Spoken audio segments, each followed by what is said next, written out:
Hello everyone, আপনারা সবাই ভালো আছেন তো? আমিও ভালো আছি। আবার একটা নতুন রেসিপি নিয়ে চলে এলাম। আজ কিন্তু একটা এঁচোড় গাছের রেসিপি দেখাবো। তো আমাদের গাছে প্রচুর কাঁঠাল হয়েছে, প্রচুর প্রচুর। তো চলুন, যে কাঁঠাল এবার গাছ থেকে কেটে আমি একদম টাটকা এঁচোড়ের আমি রান্না করে রেসিপি দেখাবো। তো দেখুন, প্রচুর গাছে কাঁঠাল হয়েছে, তার মধ্যে যেটা মোটামুটি মিডিয়াম একটা আমি পেড়ে নেব। আর এই আমার একটা বৌদিকে অনেক ভিডিওতে আপনারা দেখেছেন। তো যাই হোক, এঁচোড় কিন্তু সুন্দর কাটা হয়ে গেছে, গাছে টাটকা এঁচোড়, খেতেও দারুণ। তো যেহেতু আটাটা আছে, ওই জন্য একটা জল দিয়ে ভালো করে ধুয়ে নিচ্ছে বৌদি। এইভাবে এঁচোড় রান্না করলে না, আপনাদের দেখবেন আমি যেভাবে করব খেতে কিন্তু ভীষণ ভালো লাগবে। তো এঁচোড়টা অলরেডি এনে ফেলেছে, এরপর এঁচোড়টা কাটছে। এরপর আমি একটা কিন্তু বাটিতে কি করেছি, একটু নুন জল দিয়ে দিয়েছি। নুন জল দিয়ে দিলে কারণটা কি জানেন, যে এঁচোড়ের আঠাটা বেরিয়ে যায়। হাতে একটু তেল নিল বৌদি, তেল নিয়ে কাটছে। তো যাই হোক, এই এঁচোড়টা না, মানে সত্যি কথাই এই এঁচোড়ের রান্নাটা এইভাবে, আপনারা তো অনেক এঁচোড় রান্না খেয়েছেন, কিন্তু এইভাবে এঁচোড়টা রান্না করে খেলে না দেখবেন বেশ ভালোই লাগবে। আমি কিন্তু এঁচোড়টাকে কোনো না কষেই রান্নাটা করেছি, তো দেখবেন বেশ খেতে দারুণ লাগবে। তো এদিকে বৌদি কিন্তু এঁচোড়টা কেটেই ফেলেছে। কি সুন্দর, একদম কচি নরম, দেখতেই পাচ্ছ, একদম দারুণ রান্নাটাও হবে। একদম গাছে টাটকা এঁচোড় হয়েছে। যাক, এবার বৌদি কিন্তু এটাকে গোল গোল করে কেটে নেবে। এদিকে আমি একটু জলের সঙ্গে নুন ফেলে দিয়েছি, যার জন্য দেখবেন আটাটা থাকবে না, বেশ সুন্দরভাবে কেটে কেটে জলে ফেলে দিলে আর একদম এঁচোড়টাও ফ্রেশ সাদা থাকবে। আর দেখছেন ওই যে আঠাটা ভেসে গেছে, এবং বেশ কাটাটাও সুন্দর হয়ে যাবে। এইভাবে গোল গোল করে কেটে তারপর কিন্তু একটু একটু করে খোসা ছাড়িয়ে নেবে। এইভাবে এই পদ্ধতিতে যদি এঁচোড় কাটো, দেখবে খুব সুন্দর কাটা হবে। দেখছো খোসাটা কি সুন্দর করে কেটে নিচ্ছে। এইভাবে একে একে সমস্ত এঁচোড়গুলোকে কেটে এরপর ভেতরে যে ওই যে মাঝখানে যে শক্ত জিনিসটা থাকে, ওটা কিন্তু ফেলে দেওয়া হয়। তো ফেলে দেবে। তো কি সুন্দর করে কাটছে দেখো, বেশ সুন্দর, কিন্তু কাটাটাও বেশ সুন্দর করে কাটছে। আর কি জানেন, আমার মারা বলতো, মা ঠাম্মারা বলতো, এঁচোড়টা কাটার কাছেই কিন্তু রান্না, যে কোনো সবজি কাটার কাছেই সত্যিই রান্না। তো যাক, ওই যে ভেতরের একটা লম্বা মতন থাকে, ওটা ফেলে দিচ্ছে, দিয়ে ছোট ছোট টুকরো করে সমস্ত এঁচোড়গুলোকে রেডি করে দেবে। সুন্দরভাবে কাটছে, একদম ভেতরে বেশ পরিষ্কার করে ফেলে দিচ্ছে। যদিও কচি নরম এঁচোড়, তাও সুন্দর করে দেখুন, একটা একদম দারুণ সুন্দর করে ছোট ছোট টুকরো করে কেটেছে। আর জলটা প্রচুর নোংরা বেরিয়ে গেছে, দেখতে পাচ্ছেন, যেহেতু নুন দেওয়া ছিল। এরপর একদম জলটা আরও আমি ভালো করে পরিষ্কার করে ধুয়ে আর একটা গোটা আলু দেব, দিয়ে ধুয়ে একদম রেডি করে ফেলেছি। এবার একটা বাটি নিয়েছি, কী কী মশলা দেব দেখুন। এরপর আমি একে একে সমস্ত এঁচোড়গুলো নিয়ে নিলাম। এর সঙ্গে কিন্তু আমি কোনো কষাবো না, একদম সুন্দর মশলা মাখিয়ে দেব। এরপর আমি কিন্তু প্রায় কি বলবো, 1.5 চামচ মতো, ওই চা চামচের আদা দিলাম। এরপর রসুন আর আমার কাঁচা লঙ্কা একসঙ্গে বাটা ছিল, আমি ওই 1 চামচ মতন দিয়ে দিলাম। এরপর কিন্তু আমি এতে লাল লঙ্কা, একটু বেশ ঝালঝাল হবে, খেতে বেশ ভালোই লাগে, তাই না?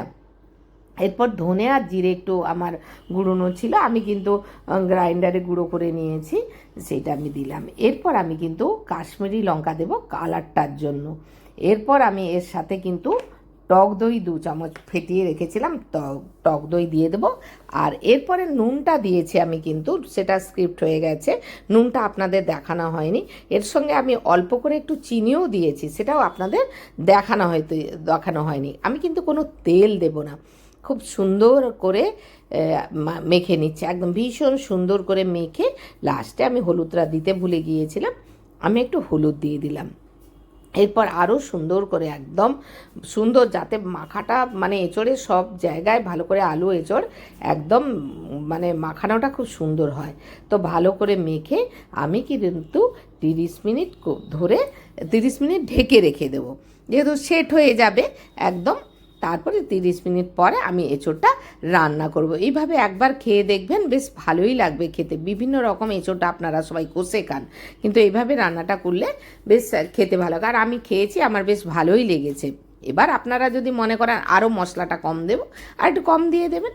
তো এদিকে গ্যাস অন করে আমি কিন্তু কড়াই বসিয়ে দিয়েছি। এরপর কড়াই গরম হয়ে গেছে, আমি কিন্তু সর্ষের তেলে এটা রান্না করছি। তো সর্ষের তেলটা গরম হয়েছে, 2টো তেজপাতা আর গরম মশলা আমি দিয়ে দিয়েছি। এরপর যেটুকু অবশিষ্ট 1/2 চামচ মতন আদা রসুন বাটা একটু দিয়ে দিলাম, দিয়ে আমি কিন্তু নাড়াচাড়া করব, বেশ তেল ছাড়া ছাড়া হচ্ছে। এরপর যেহেতু নুন মেখেছিলাম তাও একটু নুন দিয়ে দিলাম। এরপর আমি কিন্তু ধীরে ধীরে বেশ নাড়াচাড়া করছি, তেলটা কিন্তু ছাড়া ছাড়া হয়ে এসছে, তার মানে কি আমার মশলাটা কিন্তু কষা হয়ে এসছে। এরপর হালকা অল্প, যেহেতু আমার হলুদ মাখানা ছিল, অল্প করে আমি একটু হলুদ দিয়ে দিলাম। হলুদ দিয়েও আমি একটু নাড়াচাড়া করে কষিয়ে নেব। আমার কিন্তু মশলাটা সুন্দর করে কষা হচ্ছে, একদম সুন্দর। এরপর আমি বাটিতে করে গুলিয়ে রেখেছিলাম কাশ্মীরি লঙ্কাটা, এই 1 চামচ মতো, সেটাও আমি দিয়ে দিলাম। এটা কিন্তু কালারের জন্য, বেশ কালারটা সুন্দর হবে তাই। তো এরপর আমি কিন্তু সুন্দর করে এরপর নাড়াচাড়া করে নেব, একদম যেহেতু মশলাটা বেশ সুন্দর ভাজা ভাজা হয়ে এসছে, একদম ভালো করে। আর সবসময় গ্যাসটা কিন্তু একদম স্লো আছে, নাহলে কিন্তু পুড়ে যাবে। এরপর আপনারা টমেটোও দিতে পারেন, তো আমার টমেটো ছিল না তাই আমি দিতে পারলাম না। মশলাটা কিন্তু ভাজা ভাজা হয়ে এসছে। এরপর আমি এতে এঁচোড় যে মাখানা ছিল 30 মিনিট পরে আমি সেটা দিয়ে দিলাম, এর সঙ্গে সুন্দর সেট হয়ে গেছে। একদম ভালো করে দিয়ে আমি কিন্তু ধীরে ধীরে করে বেশ ভালো করে, যেহেতু আমার এঁচোড় কষানো নেই, আমি কিন্তু সুন্দর করে কষিয়ে নিতে হবে, একদম সুন্দর করে, ভীষণ সুন্দর করে কষিয়ে নিতে হবে, নাহলে এঁচোড়টা ঠিকঠাক হবে না। তা আমিও বেশ সুন্দর করে কষে যাচ্ছি, একদম ঢেকে ঢেকে কষবো, একদম ভালো করে, একদম মিডিয়াম টু স্লো আছে। আমার কষাটা কিন্তু সুন্দরভাবেই হচ্ছে, দেখুন একদম ভীষণ সুন্দরভাবে হচ্ছে। একদম দেখতে পাচ্ছেন তেল তেল কিন্তু আস্তে আস্তে ছাড়া ছাড়া হয়ে এসছে। একদম আমি একটু ঢেকে দেব, ঢেকে দিলে আর একটু সুন্দর করে কষা হচ্ছে, দেখুন বেশ সুন্দর করে একদম মানে ছেড়ে ছেড়ে এসছে, তেল ছেড়ে ছেড়েই একদম কষাটা কিন্তু হচ্ছে।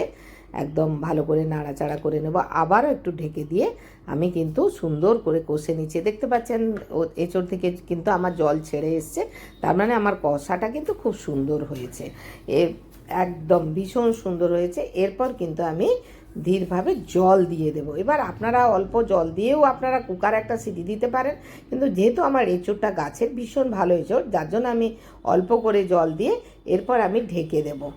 ঢেকে দিয়ে ধীরে ধীরে করে আমি রান্নাটা করে নিচ্ছি। এরপর দেখুন আবার একটু নাড়াচাড়া করে দিলাম জল দিয়ে, আবার ঢেকে আবার করছি। এঁচোড় কিন্তু আমার সুসিদ্ধ হয়ে এসছে। এরপর আমি নামানোর আগে, সেটাও স্ক্রিপ্ট হয়ে গেছে, একটু গরম মশলা দিয়ে দেবেন, খেতে ভীষণ সুন্দর হবে। আর একটু চিনিটাও দিয়েছি, চিনিটা আপনাদের সবই দেখানো হয়নি, জানি না, একলা হাতে করেছি, মোবাইলটা হয়তো বন্ধ হয়ে গেছিলো, তাই আপনাদের দেখাতে পারলাম না। তো বেশ সুন্দর ঝোলঝোল এঁচোড় হয়ে গেছে আমার, একদম খেতে দারুণ হয়েছে। তো রেসিপি আমার একদম কমপ্লিট। এই রেসিপি যদি আপনাদের ভালো লাগলে আপনারা অনেক অনেক লাইক করবেন, সাবস্ক্রাইব করবেন আর কমেন্ট করবেন। ভালো থাকবেন আপনারা, আর রেসিপিটা একবার ট্রাই করবেন। এখানেই শেষ করলাম, নমস্কার, টাটা।